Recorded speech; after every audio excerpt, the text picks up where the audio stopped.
हरि ओम। ओम सहना भवतु, सहनो भुनक्तु, सह वीर्यं करवावहे, तेजस्विनो अवधितमस्तु मा विद्विषावहे। ओम शांति शांति शांति।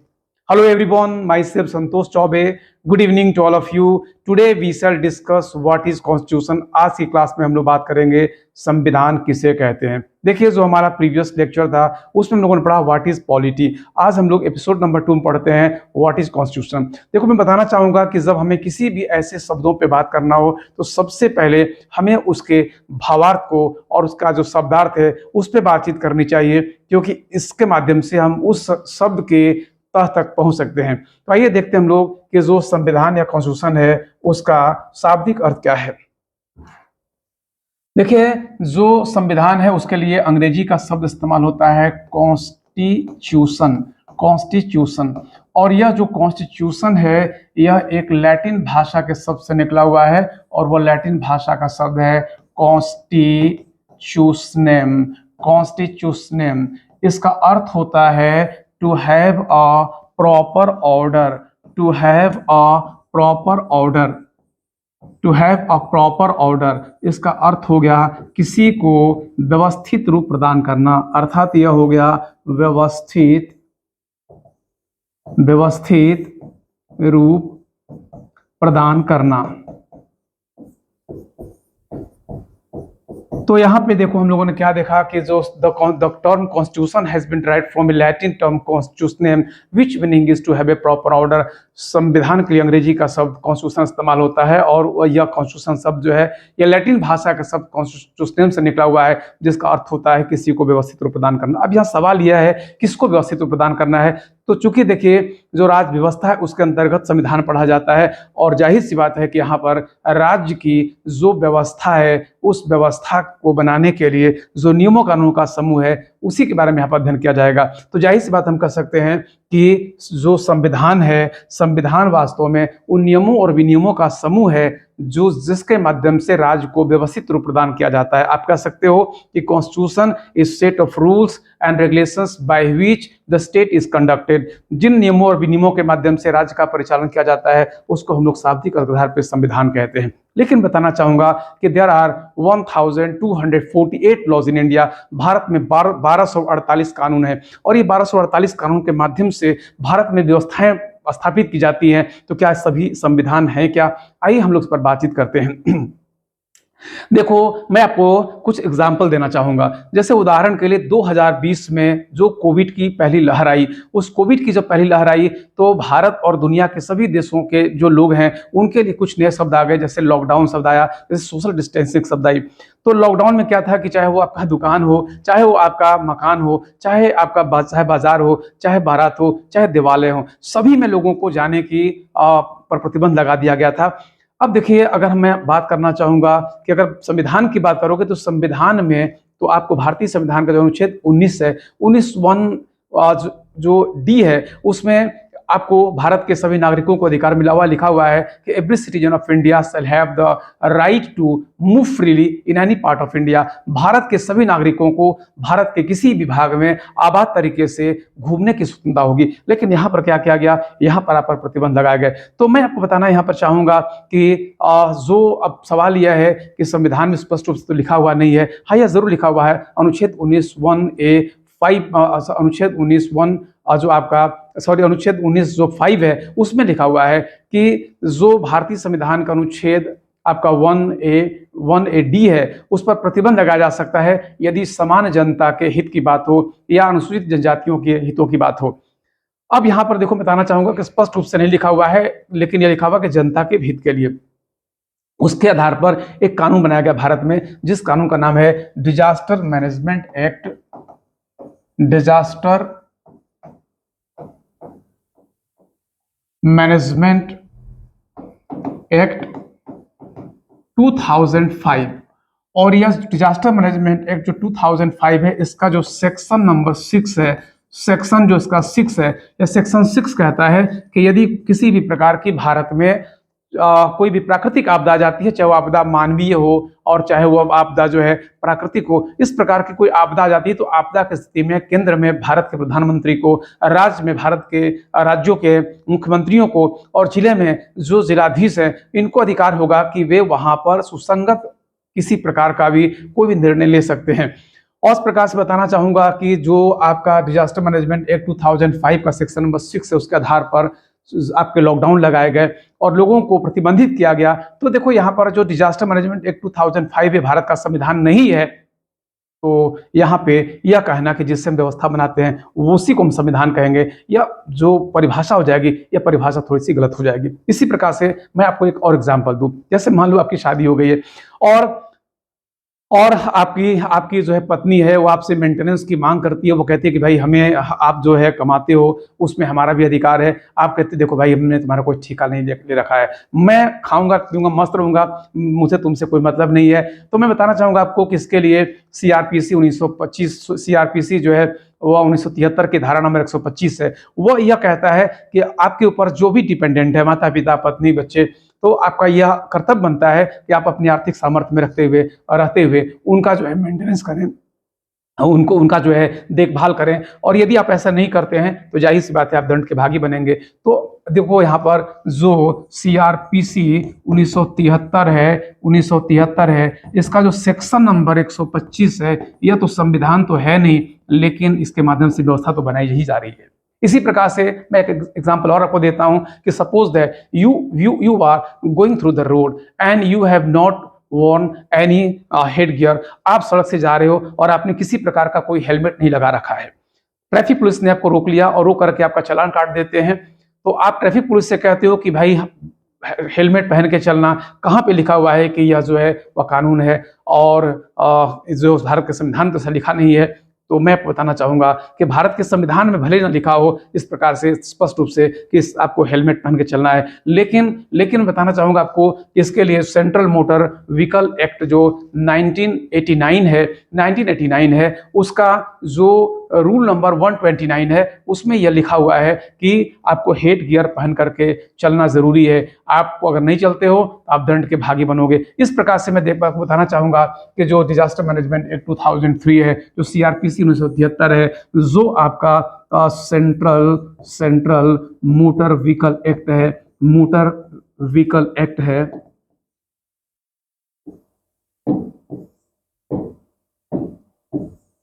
सेंट्रल मोटर व्हीकल एक्ट 1989 है, ये सब भारत के संविधान नहीं है, लेकिन इसके माध्यम से व्यवस्था बनाई जाती है। इस प्रकार से आप कह सकते हो कि सभी जो कानून है वो कानून संविधान नहीं होते। तो सवाल यह है कि संविधान फिर कहते किसको है, संविधान फिर कहते किसको है? आइए हम लोग इस पर बातचीत करें। मैं आपको बताना चाहूंगा कि देखो हिंदी का जो शब्द है संविधान, इसका अगर आप संधि विच्छेद करोगे तो संधि विच्छेद इसका हो जाएगा सम प्लस विधान, सम प्लस विधान। और सम का यहां पर मतलब है सर्वोत्कृष्ट या सर्वोच्च, सर्वोत्कृष्ट या सर्वोच्च, और विधान का मतलब हो गया कानून, कानून मतलब सर्वोत्तम या सर्वोच्च कानून। तो आप कह सकते हो किसी भी राष्ट्र में बहुत सारे कानून हो सकते हैं व्यवस्था बनाने के लिए, उन कानूनों में उन विधियों में जो सर्वश्रेष्ठ होता है, जो सर्वोच्च विधिक दस्तावेज होता है उसको संविधान कहते हैं। तो संविधान की परिभाषा कैसे आप दे सकते हो कि constitution is the supreme legal document of a nation. किसी भी राष्ट्र के सर्वोत्तम विधिक दस्तावेज को उसका संविधान कहा जाता है, उसका संविधान कहा जाता है। अब यहाँ पे मैं आपको बताना चाहूंगा कि जो संविधान है या कॉन्स्टिट्यूशन है, यह इस कॉन्स्टिट्यूशन का यह कॉन्स्टिट्यूशन जो है यह किस प्रकार से सर्वोत्तम विधान होता है। तो सबसे पहले मैं इसमें दो बातें बता दूंगा आपको। नंबर एक, सबसे पहला यह है कि ऑल लॉज डेराइव देयर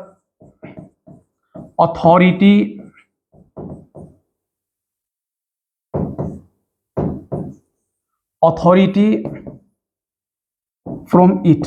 जितने भी कानून है सभी कानून जो है इसी के माध्यम से अपना स्रोत पाते हैं, मतलब इसका जो किसी भी कानून का जो स्रोत होता है वह संविधान होता है। और दूसरा यह होता है कि in case of dispute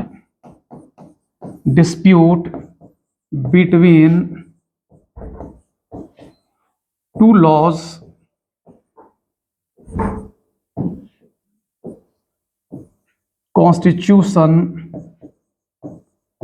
constitution is the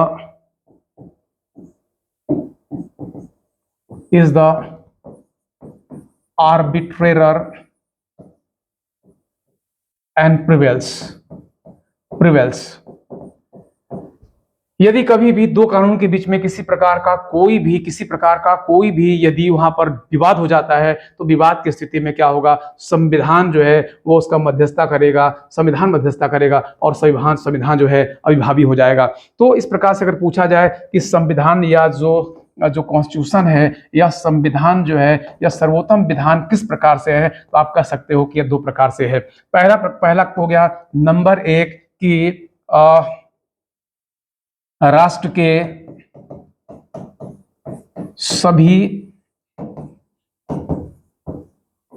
कानून का यह स्रोत होता है, राष्ट्र के सभी कानून का यह स्रोत होता है। और दूसरा यह हो गया कि किसी भी विवाद की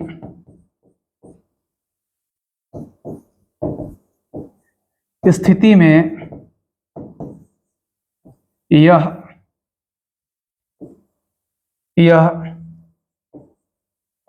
अविभावी होता है।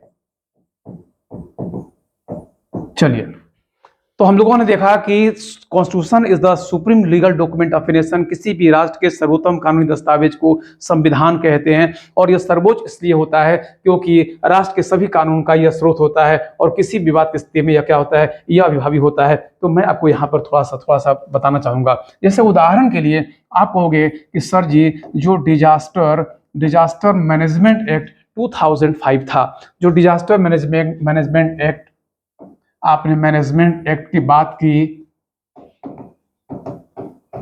जो आपने सीआरपीसी के बारे में बात किया था, जो आपने सेंट्रल मोटर व्हीकल एक्ट के बारे में बात किया, तो आप कहोगे कि सर जी आपने जो इन सभी कानून के बारे में बातचीत किया, disaster management act, CrPC, central motor vehicle act, तो ये सब इसमें यह संविधान से कैसे इस स्रोत इन्होंने पाया हुआ है। तो मैं बताना चाहूंगा कि जैसे उदाहरण के लिए आपको बताना चाहूंगा कि जो आर्टिकल नंबर 21 है भारतीय संविधान का अनुच्छेद 21 है। भारतीय संविधान का अनुच्छेद 21 कहता है कि अनुच्छेद 21 यह कहता है कि nobody can be deprived of his life and personal liberty except the procedure established by law। विधि के द्वारा स्थापित प्रक्रिया को छोड़कर किसी भी व्यक्ति को उसके जीवन और उसके दैहिक स्वतंत्रता से वंचित नहीं किया जा सकता। यदि आपको कोविड हुआ है और कोविड की स्थिति में आप जब बाहर निकलते हो तो दूसरों को आप इन्फेक्ट करते हो, तो जाहिर सी बात है आप अपने जीवन के लिए आपका खतरा तो है ही है, दूसरों के जीवन के लिए आप खतरा बनते हो। और भारतीय संविधान का अनुच्छेद 21 में चूंकि आपको जीवन जीने का अधिकार मिला हुआ है, तो जाहिर सी बात यह है कि डिजास्टर मैनेजमेंट एक्ट जो है इसी के माध्यम से बनाया गया कि भारत में सभी अगर कभी भी कोई भी ऐसी आपदा आती है जो प्राकृतिक हो या मानवीय हो, ऐसी आपदाओं को रोकने के लिए समुचित कानून बनाए जा सकते हैं। इसी प्रकार से बताना चाहूंगा कि सीआरपीसी जो 1973 की धारा नंबर 125 के बारे में हम लोगों ने बातचीत किया, तो यहाँ पर भी बताना मैं चाहूंगा कि अगर जो व्यक्ति किसी पर डिपेंडेंट है, अगर आपने उसको आर्थिक मदद देना बंद कर दिया तो व्यक्ति जीवन जी नहीं पाएगा और जाहिर सी बात है उसके जीवन का अधिकार खत्म हो जाएगा। तो ऐसी स्थिति में जो सीआरपीसी 1973 की धारा नंबर 125 है, यह भी अनुच्छेद 21 अपने अथॉरिटी या अपने प्राधिकार को प्राप्त कर रहा है। इसी प्रकार से बताना चाहूंगा कि सेंट्रल मोटर व्हीकल एक्ट 1989, अब यदि इसमें कह रहा है कि आपको हेलमेट पहनकर चलना अनिवार्य है, नहीं पहन के चलोगे तो आप दंड के भागी बनोगे। आप कहते हो मैं हेलमेट पहन के नहीं चलूंगा, मेरा जीवन, तो मैं बताना चाहूंगा कि भारतीय संविधान का अनुच्छेद 21 में आपको जो राइट टू लाइफ मिला हुआ है, लेकिन राइट टू डाई आपको नहीं है, राइट टू सुसाइड नहीं है। इस प्रकार से सेंट्रल मोटर व्हीकल एक्ट 1989 भी अपना जो प्राधिकार है, अपनी सत्ता है, वो भी भारतीय संविधान का अनुच्छेद 21 के माध्यम से प्राप्त कर रहा है। तो यहाँ पे आपने देख लिया कि संविधान किसे कहते हैं, संविधान किसे कहते हैं। अब मैं बताना चाहूंगा कि देखो जो संविधान या कॉन्स्टिट्यूशन है, वो जो संविधान या कॉन्स्टिट्यूशन है, तो दुनिया में अभी तक लगभग 800 संविधान लिखे जा चुके हैं। संविधान बनते हैं, बिगड़ते हैं, संविधान कुछ राष्ट्र संविधान अपने रखते हैं, कुछ संविधान को खत्म कर दिया जाता है। तो मैं आपको बताना चाहूँगा कि लगभग 800 संविधान अभी तक लिखे जा चुके हैं आपके सभ्य विश्व में। और इन 800 संविधानों की अगर लाइफ एक्सपेक्टेंसी की बात की जाए, यदि उसके जीवन प्रत्याशा की बात की जाए, तो संविधानों का जो जीवन प्रत्याशा है वह 19 साल के लगभग है, वो 19 ईयर है।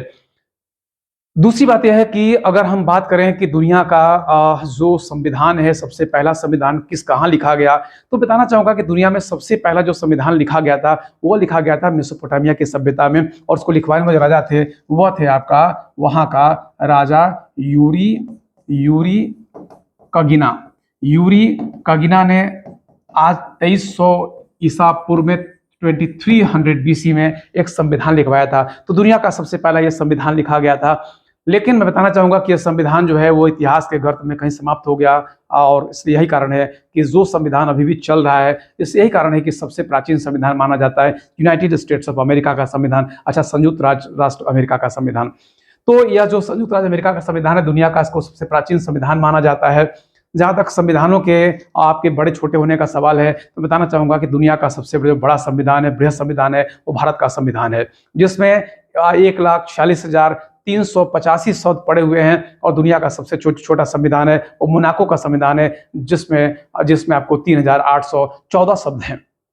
तो दुनिया का सबसे जो बड़ा संविधान है वह आपका ये संविधान आपका हो गया भारत का संविधान। दुनिया का जो सबसे छोटा संविधान है वो मोनाको का संविधान है। हाँ, अगर अनुच्छेद के बारे में बात करें तो युगोस्लाविया का संविधान में 406 अनुच्छेद थे, और वह दुनिया का अनुच्छेद के माध्यम से सबसे बड़ा संविधान हुआ करता था। लेकिन आपको जानकारी है कि युगोस्लाविया नाम का कोई राष्ट्र नहीं है, युगोस्लाविया का विखंडन हो चुका है, उसका संविधान भी समाप्त हो चुका है। इस प्रकार से भारत का संविधान निस्संदेह रूप से, चाहे अनुच्छेदों की बात करें या शब्दों की बात करें, इन सब के आधार पर भारत का संविधान जो है दुनिया का सबसे बड़ा संविधान है। और मोनाको का संविधान जो है वो दुनिया का सबसे छोटा संविधान है। एक बात मैं आपको और यहाँ बताना चाहूँगा, जब संविधान की बात उठी है तो कि देखिए, जो कॉन्स्टिट्यूशन या जो संविधान है, उस संविधान में अगर कहा जाए कि लिखने पढ़ने की बात, तो मैं बताना चाहूँगा कि सबसे जो लंबा संविधान लगा लिखने में, देखिए कुछ संविधान तो आपको बहुत कम समय में लिखे गए हैं। जो सबसे लंबा संविधान लगा है लिखने में, वह है आपका म्यांमार का संविधान। म्यांमार के संविधान को लिखने में लगभग 17 साल लगे हैं। लेकिन मतलब वो गुप्त रूप से लिखा जा रहा था, धीरे धीरे करके लिखा गया। और सबसे कम टाइम की संविधान कहेंगे तो मैं बताना चाहूँगा कि 1 महीने में ही लिख कर तैयार हो गया था जापान का संविधान। 1946 में शुरू हुआ था, और आपको उसे 19 वर्ष जो है यह संविधान लिख कर तैयार हो गया था। लेकिन उसको इम्प्लीमेंट करने में, उसको एक्सिक्यूट करने में टाइम लग गया, लगभग 7 महीने। लेकिन अगर हम बात करें सबसे कम समय में किस देश का संविधान जो है लिख करके तैयार होकर के उसको इम्प्लीमेंट कर दिया गया, तो है रोमानिया का संविधान। अब मैं आपको यहाँ पर रिकैप करता हूँ। देखिए, संविधान, कॉन्स्टिट्यूशन, पूछा जाए कि कॉन्स्टिट्यूशन जो है वह उसकी क्या परिभाषा, कॉन्स्टिट्यूशन किसे कहते हैं, तो आपको किसी भी राष्ट्र को व्यवस्थित करने के लिए बहुत सारे नियम कानून होते हैं। इन नियमों कानून में जो नियम कानून सर्वश्रेष्ठ होता है, उस सर्वोच्च कानूनी दस्तावेज को संविधान कहते हैं। दूसरी बात है कि यह सर्वोच्च किस प्रकार से होता है, तो आप बताओगे यह सर्वोच्च इस प्रकार से होता है कि उस राष्ट्र के सभी कानून का वह स्रोत होता है। और नंबर 2, यदि कभी 2 कानूनों के बीच में कोई विवाद की स्थिति उत्पन्न हो जाती है, तो वहाँ पे संविधान अभिभावी हो जाता है, या संविधान जो है मध्यस्थता के रूप में कार्य करता है। जो संविधान जो कहेगा उसी के आधार पर जो है वहाँ पे निर्णय लिया जाएगा। नंबर 3, अगर हम बात करें तो दुनिया में जो संविधान है, वो संविधान जो सबसे बड़ा संविधान, लंबा संविधान किसका है, तो सबसे लंबा संविधान जो भारत का है, जिसमें 1,46,000 आपको 385 शब्द हैं। और यदि हम छोटे संविधान की बात करें तो मोनाको का संविधान जो है वो सबसे छोटा है, जिसमें 3,814 शब्द हैं। अगर बात किया जाए कि सबसे लंबा समय किस संविधान को लिखने में लगा है, तो सबसे लंबा समय लगा है आपको म्यांमार के संविधान को लिखने में, जिसमें 17 साल लग गए। और सबसे कम समय किसका लगा, तो रोमानिया का लगा। रोमानिया के संविधान को 1 माह में लिख करके और उसको इम्प्लीमेंट भी कर दिया गया। अगर पूछा जाए कि संविधानों की लाइफ एक्सपेक्टेंसी क्या है, उनकी जीवन प्रत्याशा क्या है, तो अभी तक दुनिया में लगभग 800 संविधान लिखे गए। लेकिन आपको पता होना चाहिए कि अभी मात्र 195 राष्ट्र ही हैं जिनके संविधान चल रहे हैं। संविधान आए गए, तो जाहिर सी बात है कि इसकी लाइफ संविधान जन्म लिए और मर भी गए। इस प्रकार से संविधानों की जो लाइफ एक्सपेक्टेंसी निकाली गई है वो 19 साल निकाला गया है। अब आइए हम लोग बात करते हैं संविधानों का वर्गीकरण किस प्रकार से किया जा सकता है, हम लोग संविधान को किस प्रकार से क्लासिफाई कर सकते हैं। जब देखो कॉन्स्टिट्यूशन के क्लासिफिकेशन की बात आती है, उसके वर्गीकरण की बात आती है, तो संविधानों का हम लोग जो वर्गीकरण कर सकते हैं इसका दो आधार है। सबसे पहला जो आधार है वह आपके आधार है कोडिफिकेशन अर्थात संहिताबद्धकरण, और दूसरा जो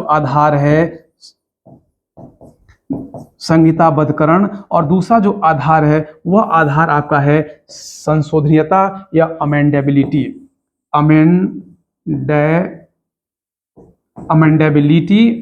या संशोधनीयता।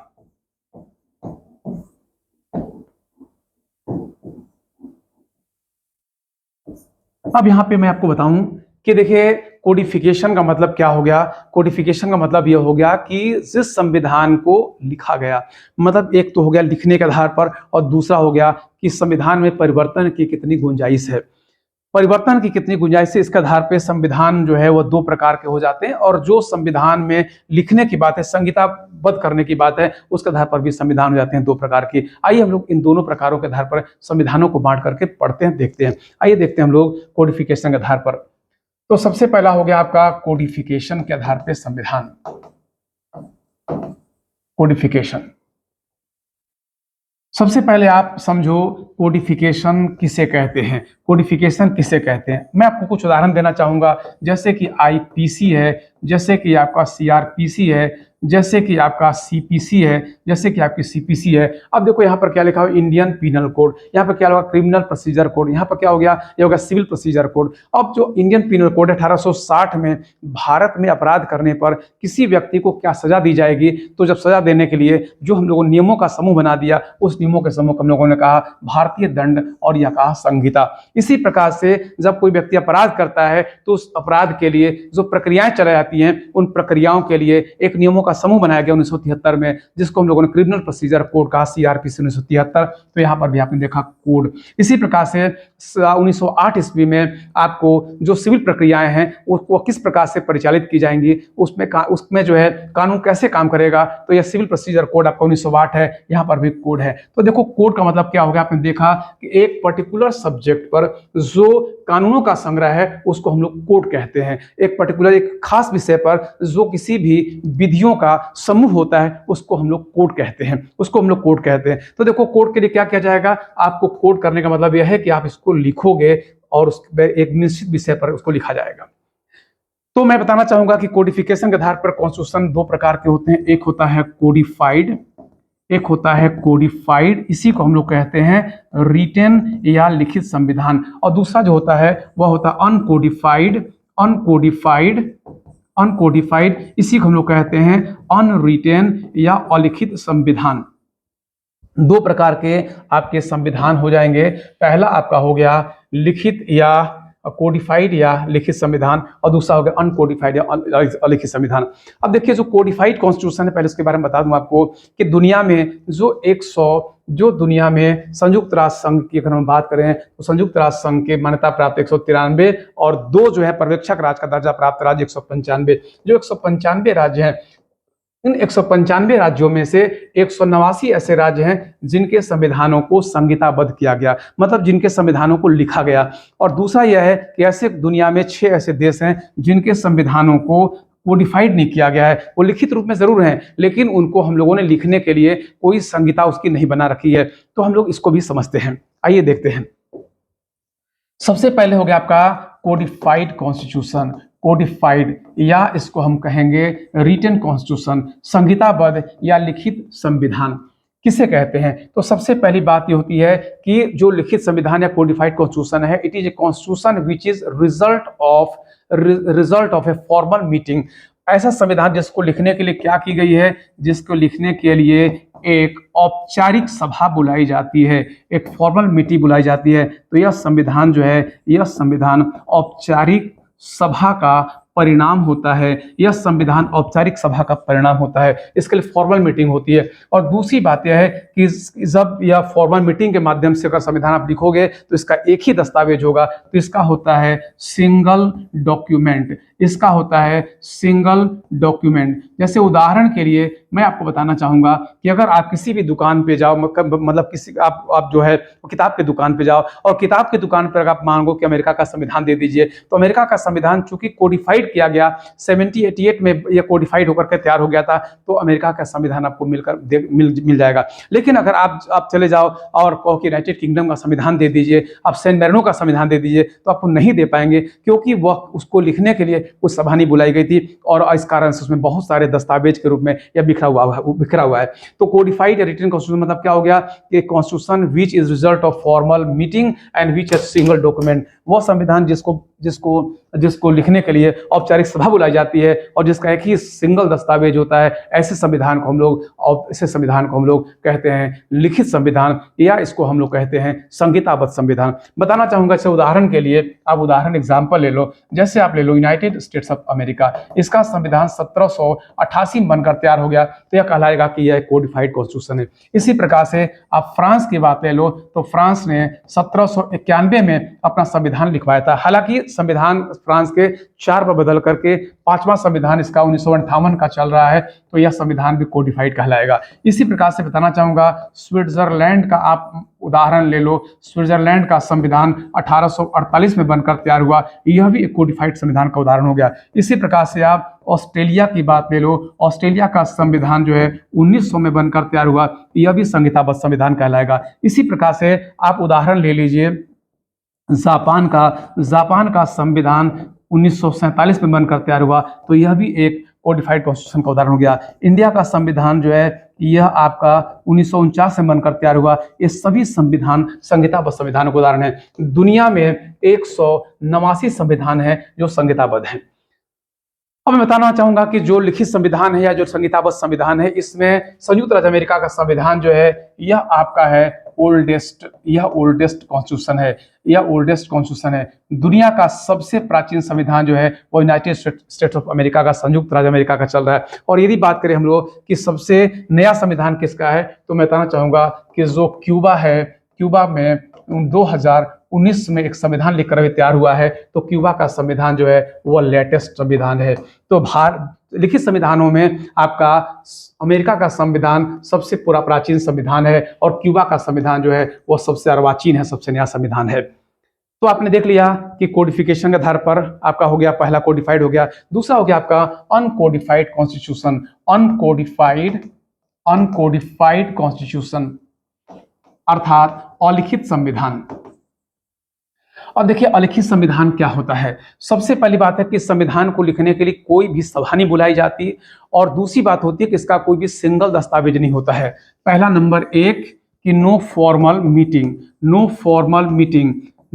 मीटिंग। इस संविधान को लिखने के लिए कोई औपचारिक सभा नहीं होती। Number 2 no single document.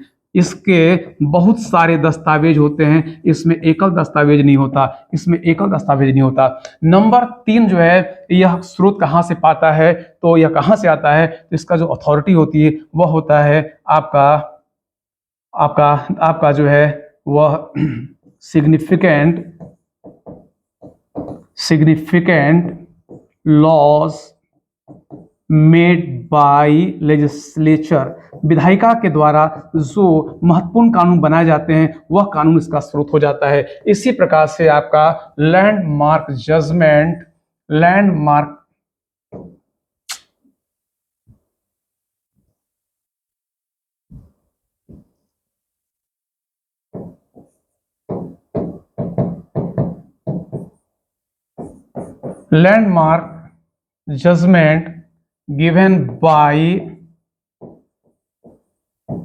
given by the apex court, जो सर्वोच्च न्यायालय है उस न्यायालय के द्वारा दिए गए फैसले हो गए। इसी प्रकार से वहां पर जो पॉपुलर कन्वेंशंस होते हैं, जो वहां पे लोकप्रिय परंपराएं होती हैं, वो सब उस संविधान के भाग होते हैं। तो अनकोडिफाइड कॉन्स्टिट्यूशन मतलब क्या हो गया कि ऐसा संविधान जिसको लिखने के लिए कोई औपचारिक सभा नहीं बुलाई जाती, उसी प्रकार से उसका कोई भी सिंगल डॉक्यूमेंट नहीं होता, बल्कि मल्टी डॉक्यूमेंट होते हैं। जैसे आपका सैन मेरिनो के संविधान के कुल 6 दस्तावेज हैं, कुल 6 दस्तावेज हैं। इसी प्रकार से इसमें इसका जो है वहाँ के संविधान के जो वहाँ की संसद के द्वारा बनाया गया जो महत्वपूर्ण कानून होता है वो उसका आधार हो जाता है, या वहाँ पर सर्वोच्च न्यायालय के द्वारा दिए गए जो फैसले होते हैं वो उसका आधार हो सकता है, या उसमें जो परंपराएं होती हैं लोकप्रिय वो उसका आधार हो सकता है। ऐसे संविधानों को हम लोग अनकोडिफाइड कॉन्स्टिट्यूशन कहते हैं। यदि हम बात करें तो बताना चाहूंगा आपको कि यूनाइटेड किंगडम का जो संविधान है, सैन मेरिनो का जो संविधान है,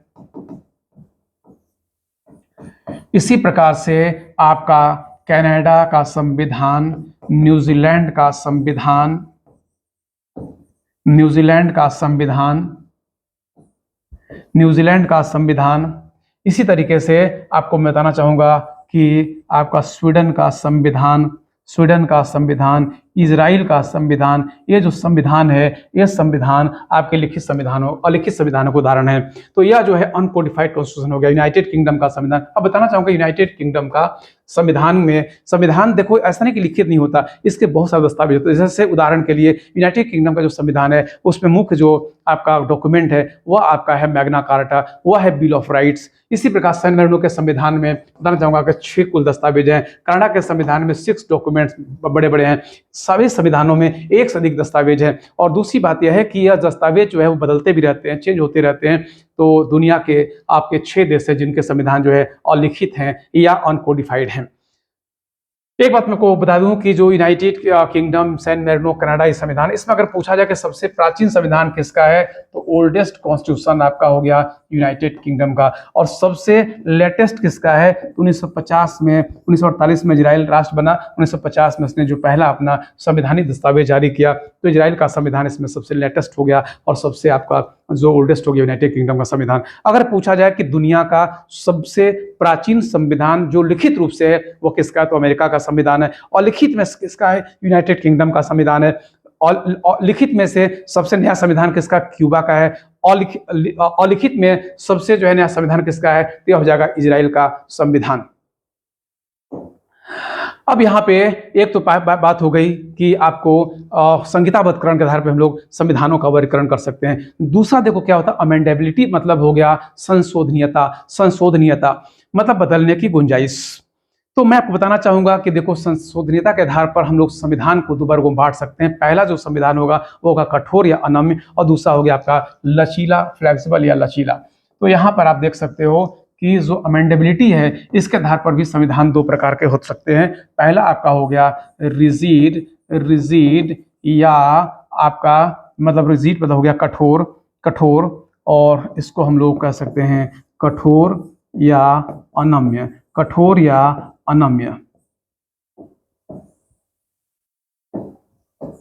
रिजिड। और दूसरा हो गया यहाँ पर फ्लेक्सिबल, तो यह हो गया लचीला या अनम्य। तो आपको मैं बता दूं कि देखिए जो जेम्स ब्राइस हैं उन्होंने अपनी किताब लॉ एंड जूरिस्प्रूडेंस में दुनिया के संविधानों को 2 वर्गों में बांट दिया। पहला उन्होंने बांट दिया तो पहला उन्होंने कहा कि ऐसे संविधान होते हैं जिनको आसानी से बदला नहीं जा सकता है, वो कठोर संविधान है, और जिसमें आसानी से चेंज हो सकता है वो लचीला संविधान है। तो आप कह सकते हो कि rigid constitution is that constitution which can be amended easily. तो इसमें आपका इजी अमेंडमेंट हो जाता है, इजी अमेंडमेंट संभव है। तो easy amendment is not possible. इसमें आपको आसानी के साथ में इसमें संशोधन नहीं हो सकता, और इसमें आसानी के साथ में संशोधन किया जा सकता है। अब आपको मैं उदाहरण दे दूं, जैसे उदाहरण के लिए आप जो रिजिड कॉन्स्टिट्यूशन है इसका उदाहरण ले लो। यूनाइटेड स्टेट्स ऑफ अमेरिका का संविधान 1788 में बन करके तैयार हुआ।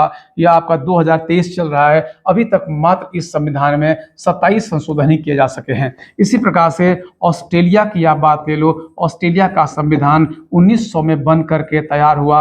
अभी तक इस संविधान में मात्र 8 संशोधन हुए हैं। इसी प्रकार से आप जापान के संविधान की बात कर लो, जापान का संविधान 1947 में बनकर तैयार हुआ। अभी तक इसमें एक भी संशोधन नहीं हुए हैं। इस प्रकार से आप कह सकते हो ये सभी संविधान जो हैं, ये सभी संविधान जो है वो कठोर संविधानों के उदाहरण हैं, कठोर संविधानों के उदाहरण हैं। क्योंकि अगर आप बात करेंगे तो संयुक्त राज्य अमेरिका का जो संविधान है यह 1788 से लेकर के 2023 तक लगभग 225 साल से ऊपर हो गए हैं। 27 संशोधन हुए हैं। सीधा मतलब है अगर साल के हिसाब से निकालोगे तो 16 साल में इसमें एक संशोधन हुआ है। इसी प्रकार से इसमें भी 16 साल में एक संशोधन हुआ और यहाँ पे देख रहे हो पिछले 70 साल में एक भी संशोधन नहीं हुआ। तो आप कह सकते हो ये संविधान जो है कठोर संविधानों का उदाहरण है। लेकिन जो संविधान सर्वोच्च न्यायालय के निर्णयों पर निर्भर करते हो, जो संविधान जो है वहाँ की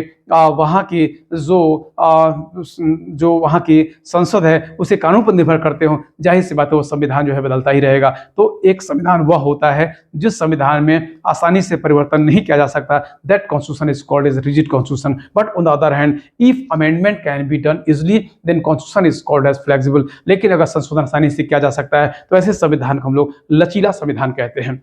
अब यहाँ पर बात आती है भारत की। As far as our country is concern we have always adopted the middle path. जहाँ तक हमारी बात है हमने हमेशा मध्यम रास्ता को अपनाने का काम किया। न अति बारिश, न अति धूप, न अति चालक, न अति चुप, या अति सर्वत्र वर्जित। हमने अति की हमेशा वर्जना की। यही कारण है कि वी एडॉप्टेड मिक्स्ड इकोनॉमी। हमने जो अर्थव्यवस्था अपनाई वो मिश्रित प्रकार की अर्थव्यवस्था अपनाई। इसी प्रकार से संविधान हमने अपनाया, वो संविधान हमने अपनाया कठोरता और लचीलेपन का एक बहुत ही अच्छा मिश्रण। I would like to tell you in the Constituent Assembly, a great debate started on the matter of rigidity and flexibility of the Constitution। संविधान को कठोर बना जाए कि लचीला बना जाए, संविधान निर्मात्री सभा में इस पर बहुत ज़्यादा बहस हुई। मैं बताना चाहूँगा कि doctor B.R. Ambedkar wanted to make the Constitution of India rigid। Doctor B.R. Ambedkar Bharat के संविधान को कठोर बनाना चाहते थे because he was fearful that in the coming days some vested interest might pervert the Constitution of India। कि आने वाले समय में जो निस्वार्थी लोग हैं वे भारत के संविधान को बदल सकते हैं, इसलिए चाहते थे कि भारत का संविधान कठोर बनाया जाए। But the then premier of India Pandit Jawaharlal Nehru had different opinion. लेकिन उस समय के जो आपके प्रधान थे, भारत के मतलब प्रधान थे पंडित जवाहरलाल नेहरू, उनकी विचारधारा अलग थी। He said that nation is like a moving wheel, nobody knows which exigency is coming in the way. वो कहते थे कि राष्ट्र जो है वह घूमते पहिए की तरह है और यह जो गाड़ी का पहिया जो घूम रहा है उसके सामने कौन सी परिस्थिति आ जाएगी कोई जानता नहीं है। इसलिए संविधान को इस प्रकार से बनाया जाना चाहिए कि जहां कठोरता की जरूरत वहां कठोर रखा जाए और जहां लचीलेपन की जरूरत है वहां लचीला रखा जाए। और यही कारण है कि भारत के संविधान को कठोरता और लचीलेपन का एक बहुत ही अच्छा मिश्रण बनाया गया है। तो यह संविधान की यहाँ पर बात हो गई। अब हम लोग और जो हमारी जो नेक्स्ट क्लास होगी इस नेक्स्ट क्लास में हम लोग पढ़ेंगे कि भारत के संविधान को बनाने में जो संवैधानिक विकास हुआ है उस संवैधानिक विकास के बारे में हम लोग नेक्स्ट क्लास में बात करते हैं। Thank you very much everyone, thank you so much.